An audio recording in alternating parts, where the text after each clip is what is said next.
Anak-anak usia dini tidak dilayani secara maksimal. Nah, ini harapan kami sebagai orang tua itu bahwa PAUD ini bisa menjadi tempat untuk kami bisa nyaman menitipkan anak kami bermain. Nah, jadi masih banyak yang menggunakan fasilitas rumah pribadi untuk dijadikan ruang belajar ya. Kemudian, kalaupun ada PAUD-PAUD yang baru akan dibentuk, itu juga menjadi standar ukuran dan standar acuan. Jangan sampai yang penting asal berdiri, kita nanti dapat dana dari pemerintah.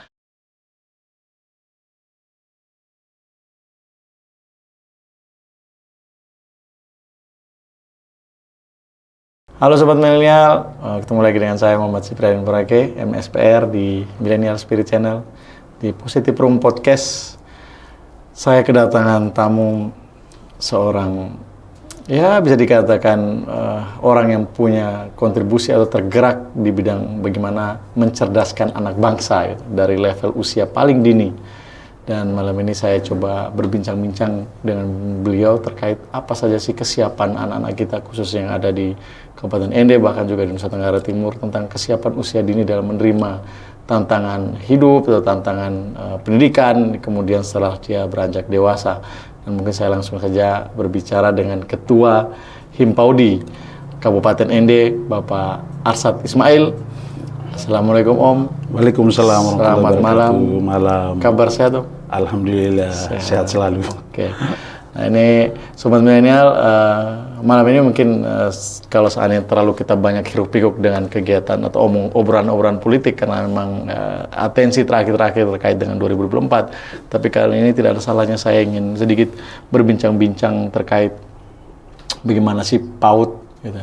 Sekolah usia dini ya PAUD ya, bagaimana sih PAUD dalam progres akhir-akhir ini terkait dengan pendidikan anak usia dini, terus kesiapan PAUD terhadap apa saja yang menjadi dasar pendidikan sebelum anak usia dini ini melanjutkan ke level sekolah yang lebih baik ke depan.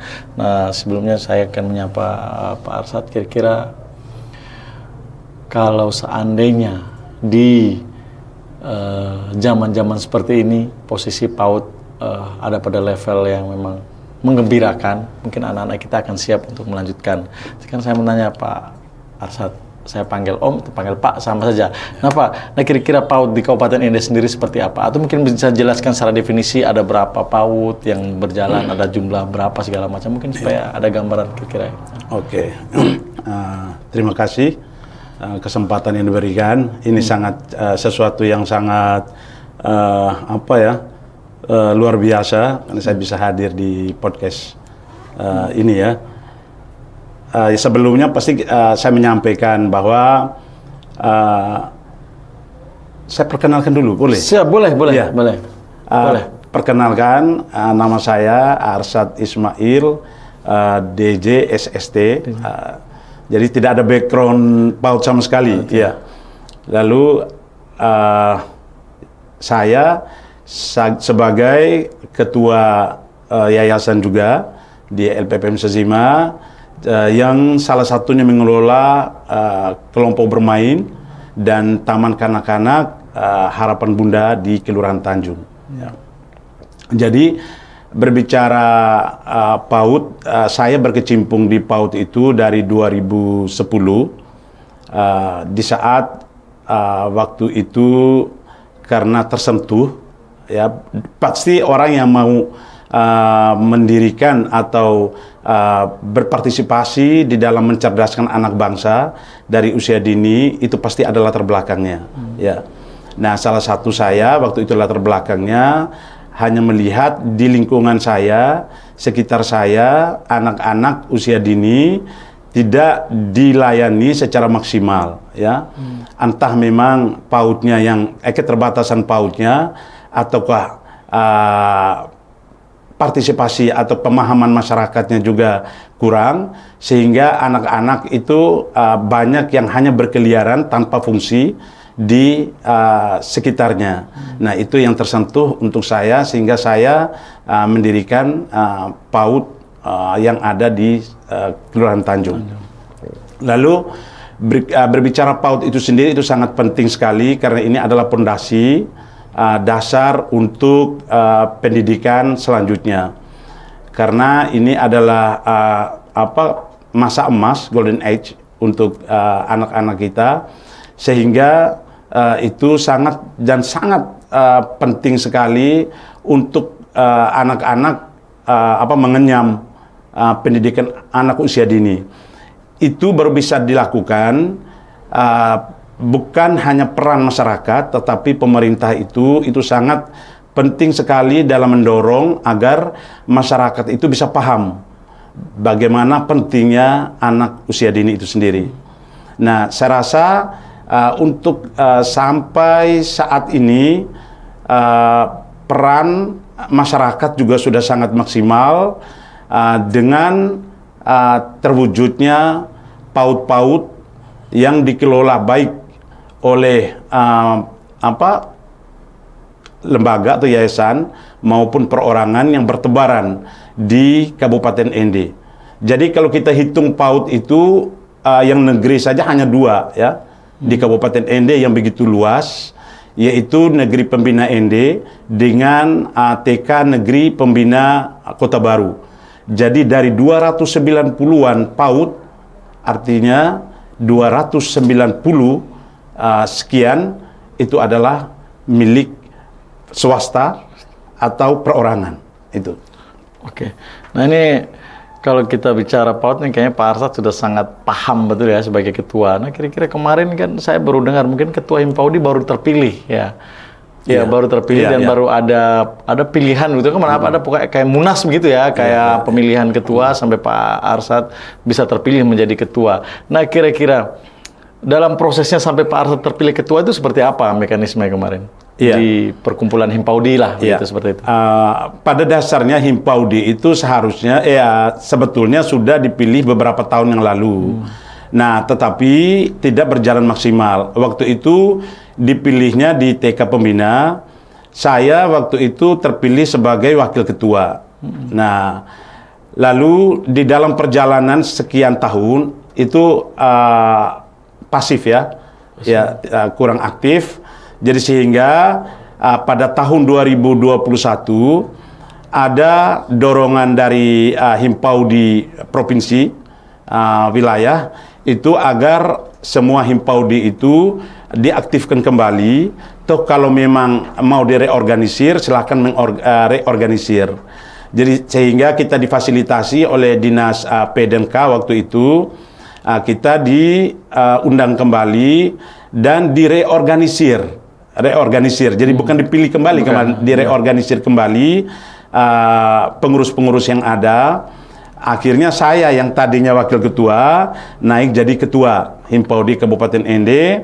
Baru struktur berikutnya itu kita menyusun kembali ya untuk person-person yang isi di dalam 4 bidang itu. Ya.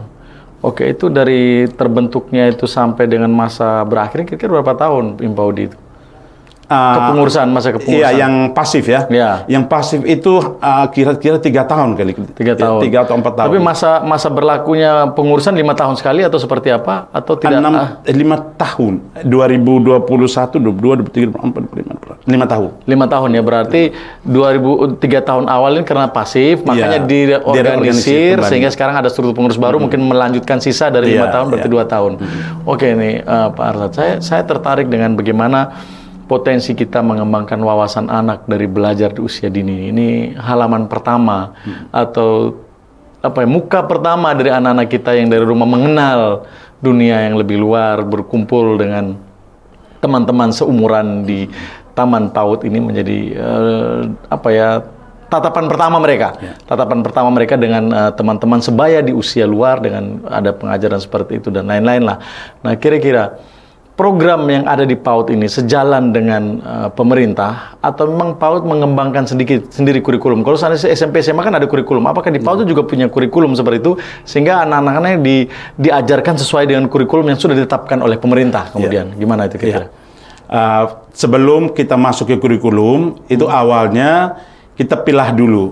Artinya anak-anak kita daya tangkap atau pemahaman itu kan beda antara anak yang ada di kota dengan anak yang ada di luar ya, yang di kecamatan itu. ini dari daya tangkap, dari pemahaman baik itu masyarakat maupun pendidiknya itu sendiri, itu yang memang agak berbeda, ya. Lalu dari itu, hal itu kalau untuk kita terapkan di dalam kurikulum, sinkron dengan kurikulum, itu memang untuk PAUD sendiri ada kurikulum juga, masuk juga kayak kemarin kurikulumnya K13 yang untuk 2022 kita akan terapkan dengan kurikulum Merdeka Bermain kalau untuk PAUD, ya, yang kemas di dalam Merdeka Belajar itu. Merdeka Belajar. Nah, di dalam penerapannya itu tergantung kembali kepada PAUD-nya masing-masing, baik itu yang ada di kota maupun yang ada di desa. Ini yang muatan lokalnya yang akan kita pertajam. Kenapa? Karena pemahaman itu tadi antara PAUD yang ada di desa, anak-anak yang ada di desa dengan anak-anak yang ada di kota itu berbeda. Itu. Jadi sangat diharapkan kreativitas daripada pendidiknya itu sangat sangat dibutuhkan, ya. Tapi kalau kita berbicara berkaitan dengan kurikulum, otomatis karena ini adalah PAUD di bawah payung pemerintah, ini otomatis pasti mengikuti aturan-aturan pemerintah, tetapi kita dikasih ruang untuk dikembangkan sesuai dengan kearifan lokal. Oke. Ini saya tertarik dari penjelasan Pak Arsyad terkait perbedaan antara anak di kota dengan di desa. Nah, kalau saya boleh tanya lebih detail, perbedaan maksudnya seperti apa? Bukan anak-anak ini usia dini dengan usia yang sama begitu, tapi perbedaannya apa yang menjadi indikator perbedaan antara anak di desa dengan anak di kota? Ya, yang pertama berkaitan dengan lingkungan, ya. Saya rasa kalau umpamanya lingkungan di kota itu dia lebih universal, ya. Artinya lebih terbuka, lebih dibandingkan anak-anak yang di desa, mungkin pemahamannya kalau kita sandingkan itu agak berbeda, ya, di dalam pemahamannya.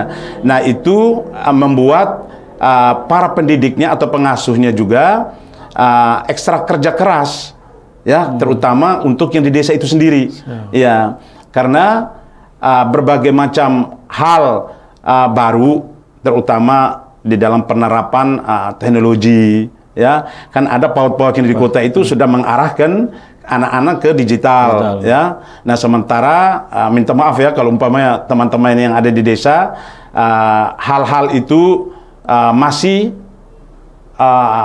belum diterapkan sama sekali, ya. Kalau toh diterapkan itu belum maksimal. Karena apa? Mungkin jaringannya yang masih kurang. Nah, itu hal-hal yang bisa kita ini. Oke. Nah, sebenarnya kan yang diharapkan dari keberadaannya PAUD ini seperti kami orang tua. Saya juga punya anak juga masih kecil-kecil dan sekarang juga masih ada di PAUD, ya, anak pertama saya. Nah, ini harapan kami sebagai orang tua itu bahwa PAUD ini bisa menjadi tempat untuk kami bisa nyaman menitipkan anak kami bermain sebenarnya. Karena itu ada Merdeka Bermain yang seperti sudah diterapkan tadi disampaikan bahwa ada kurikulum Merdeka Bermain. Jadi kalau di kota besar, ya, kalau saya pernah di kota besar, bahwa PAUD ini sangat diharapkan oleh keluarga-keluarga modern. Dalam hal ini keluarga-keluarga yang punya aktivitas rutinitasnya full, baik suami, istri semua bekerja. Adanya PAUD ini sangat membantu, gitu, sangat membantu. Dan ini juga menjadi bukan menjadi patokan, maksudnya bukan harus kita ikutkan. Maksudnya begini, PAUD juga bisa memberi jaminan, gitu kan, supaya orang tua yang menitipkan anak itu merasa tenang, merasa nyaman, anaknya diberi bermain, gitu kan, diberi tempat bermain yang bagus, tetapi dikawal, dijaga. Ini menjadi suatu ketenangan tersendiri dari seorang ayah dan ibunya, mungkin seperti itu. Nah, kira-kira yang sudah diterapkan oleh PAUD yang ada di Kabupaten Ende sudah seperti itu kah atau bagaimana? Iya. Memang tujuannya itu tujuan orang tua itu sama, dijabah oleh negara, ya. Memang tujuannya itu yaitu bukan hanya mendidik saja, di situ itu kita mengasuh, melindungi anak, ya.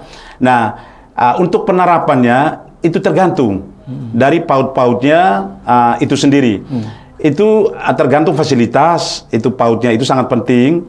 Lalu pemahaman para pendidiknya. Nah, ini kan kita kurang sekali pendidiknya untuk diedukasi ya ke hal-hal yang lebih berkembang itu.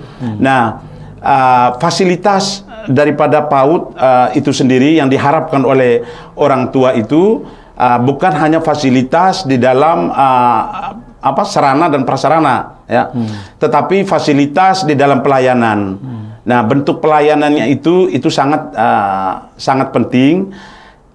Tapi kalau saya melihat dengan kacamata saya, ini adalah kerja keras kita, ya, terutama di Himpaudi sendiri itu untuk mensosialisasi terutama internal kami di PAUD berkaitan dengan pelayanan itu, ya. Karena pelayanan itu sangat penting di dalam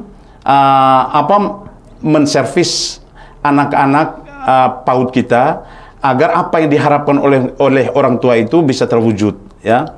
Jadi bukan hanya sarana prasarana, ya begitu. Semua begitu ya. Oke. Ya. Nah, ini saya cukup tertarik dan juga cukup merasa lebih nyaman berkomunikasi di sini ketika saya harus bertanya langsung dengan Pak Arsad selaku Ketua Himpaudi. Nah, jangan sampai kan kemungkinan yang ditakutkan seperti itu kan pasti ada, namanya kita orang tua pasti ada ketakutan menitipkan anak di PAUD, jangan sampai ada terjadi sesuatu yang tidak kita inginkan.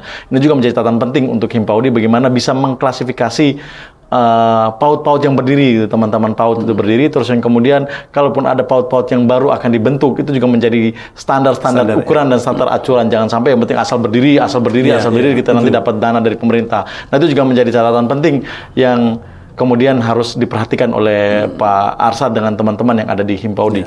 Oke, ini kemudian Pak Arsad, saya sedikit bertanya. Ini kan ada aturan main nih sebenarnya.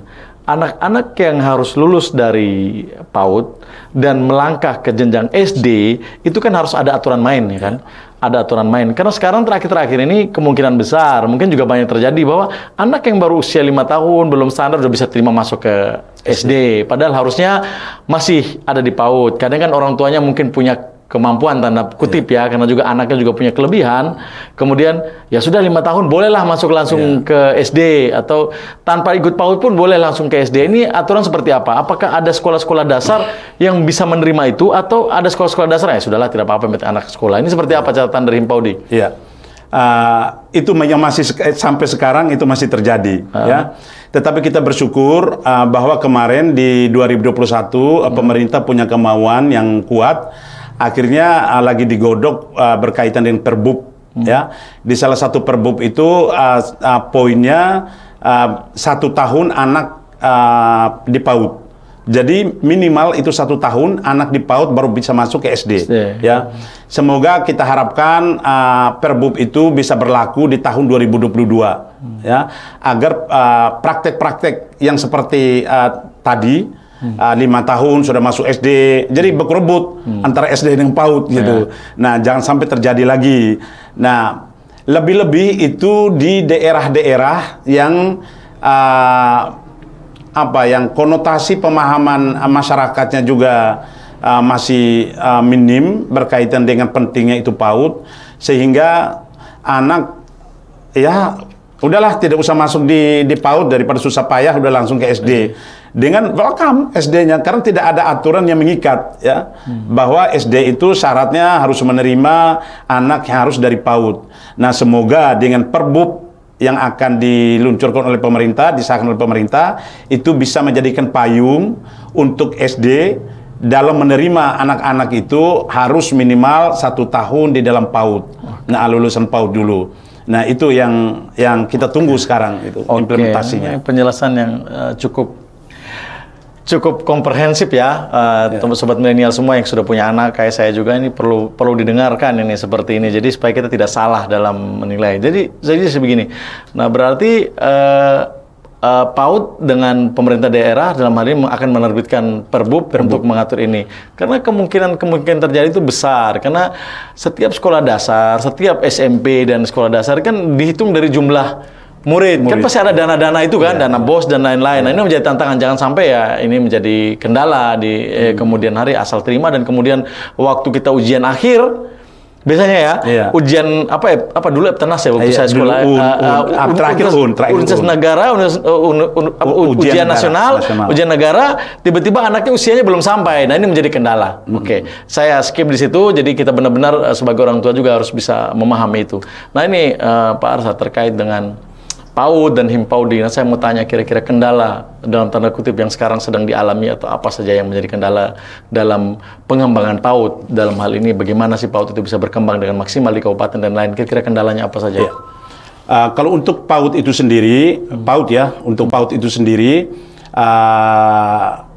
pemerintah dalam hal ini untuk anggaran itu memang support sesuai dengan jumlah siswa, ya.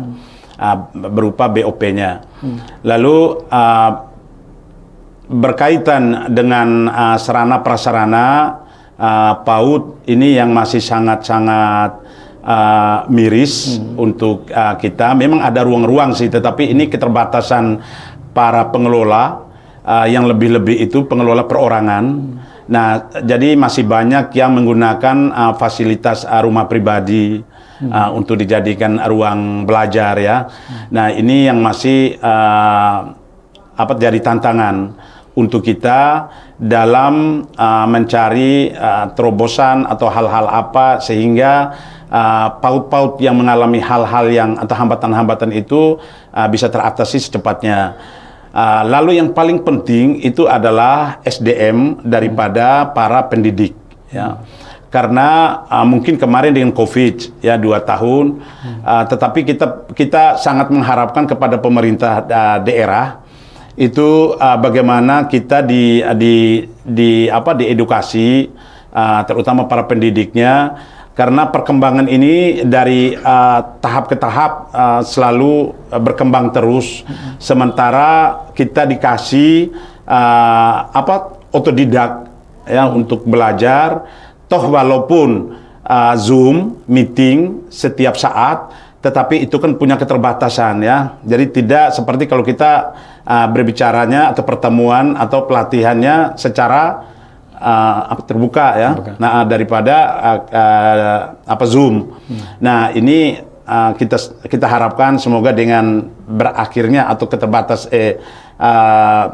COVID-19 itu kegiatan-kegiatan itu artinya pelatihan-pelatihan untuk para pendidiknya itu bisa ditingkatkan, karena kualitas PAUD itu baru bisa grafiknya naik. Salah satu item terpenting adalah kualitas pendidiknya itu sendiri. Ya.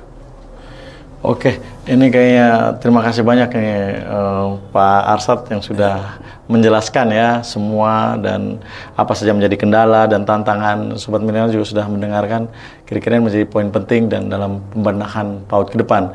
Nah, saya juga kemarin sudah sempat juga bertemu dengan Pak Arsad dan teman-teman, guru, dan saya sebagai seorang apa yang bisa saya bantu dan apa yang bisa saya berikan. Dan ini mungkin saya langsung saja di Millennial Spirit ini, studio ini, kebetulan saya juga bisa bertemu dengan Pak Arsad.